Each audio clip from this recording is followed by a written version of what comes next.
we are back once again with Inward Bound for Mindful Living. Mr. Suryachi, I think we left at a very important point during the last session, during the last segment rather, where we spoke about how exactly, I think we ended off by talking about what we discussed in the previous session about jealousy and how if you take the feeling of loneliness, how it invokes a lot of other emotions as well. And during the break, actually, we had a chat about a personal experience that I have. I mean, I am somewhat claustrophobic in the context that if I go to a particular place, especially my office even, I tend to pretty much open, as soon as I get in, I open up all the windows, the doors.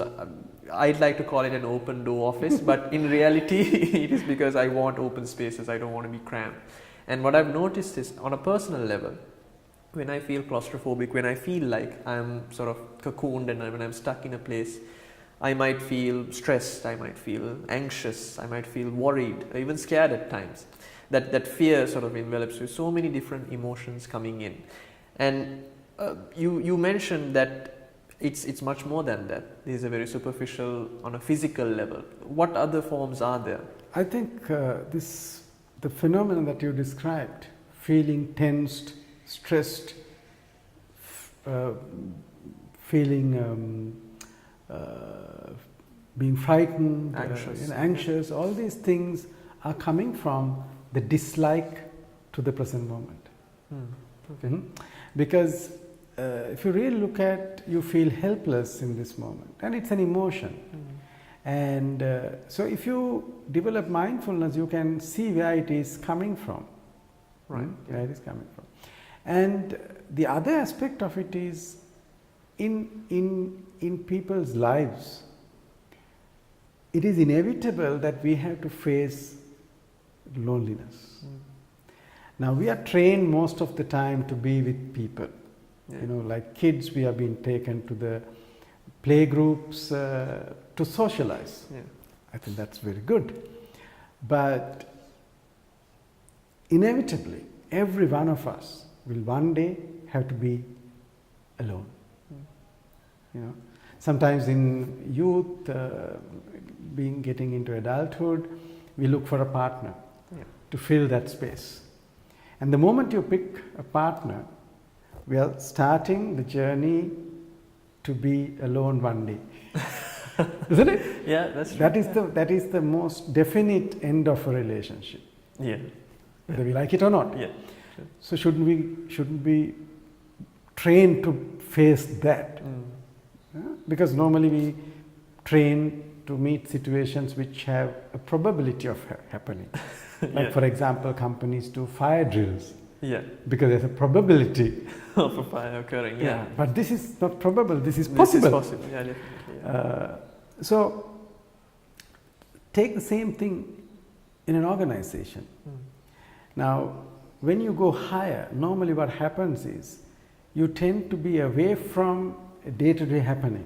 They say you are more at more strategic level and things like that. But really what happens is when you are a CEO or a top person, all what you have to deal with is mostly the unpleasant, challenging problems. And there's nobody else to tell even. Sometimes you have to make the decision. Nobody wants to make the decision, that's why it has come all the way up to you. I think that's where this whole phrase has been coined, you're alone at the top. So absolutely. And in those moments, how do you deal? Because if you don't learn to tackle this loneliness by developing the ability to be alone, this loneliness will make you very vulnerable. Like for example, people can play on you because then they know that you are lonely on the top. I'll illustrate something very simple that can happen. Because when you are at top, when you are the boss, you end up getting all the problems. People come to you, boss, this is not working, that is not working, this problem, that problem. So 80% of the time you get to hear problems. And people call to complain. Clients will say this is not happening, that is not happening. So with all these things you are alone. And once in a way you get some good news. You get accelerated. And people around you notice that You know, when you get this news, his Yeah. mood changes. Yeah. So they slowly start feeding only those Only news. those, yeah. And you feel very happy, they feel very happy, you don't... But you might not be getting the real picture. you don't get the either. real picture. That is what happens to a lot of people when they go up. Yeah. They lose time. And normally, usually, most bosses have the largest room in office. Yeah. And nobody sits around, you know, it's a very lonely place. Yeah. So bigger the room, bigger the table, they think it's a power, it's showing of power, but you can be vulnerable. And it's sort of the bigger the room, you're distancing yourself more and more from. Yeah. Yes. That's how it is. But at the same time, at that level, you need to develop this ability to be alone, because you need that space to look at things without getting involved. Yeah. And so therefore, that's why I started by saying this ability to be alone is a skill. Hmm. And if you develop mindfulness, you learn to be comfortable with this present moment in the stillness. Because in silence, in loneliness, it is this silence that kills. As long as there's chatter, you think you are with. Yeah. So it really, it's that absence of people talking, it's that absence of activity that really gets to you. I think not just in the context of, you know, being a sociable creature, but that's how our mind works. It needs to hear things, it needs to be told things, it needs to interact with people. I think that's because of the habit. Because we are constantly, that's how we have been living. And the omission of that, the removal of that becomes uneasy for us. That's right. It suddenly realizes what's happening. Yeah. You know. So I think it's one way you can say it's our nature, but on another level, I feel it's our conditioning. It's our habit. That's true. You know.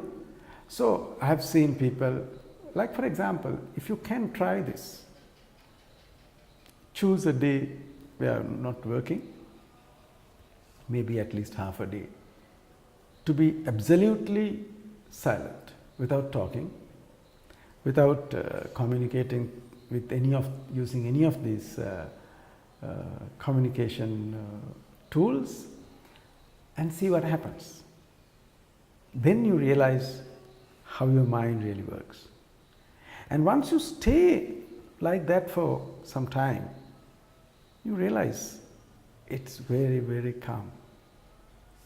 I think that's quite a good takeaway, and something that I'm going to take with me on this particular day as well. And the next time I find a free day, and I urge the audience to do so as well, take half a day without sleeping, though. Yeah, that's right. Because that's a caveat right there. Try to actually not speak and have a day for yourself. Have a half a day at least for yourself. Thank you very much, Mr. Suryaarachi, and thank you for answering that question, the very poignant question that I had in my head also. What's the difference between being alone and loneliness? So until next time, thank you very much to the audience as well for being with us. Goodbye.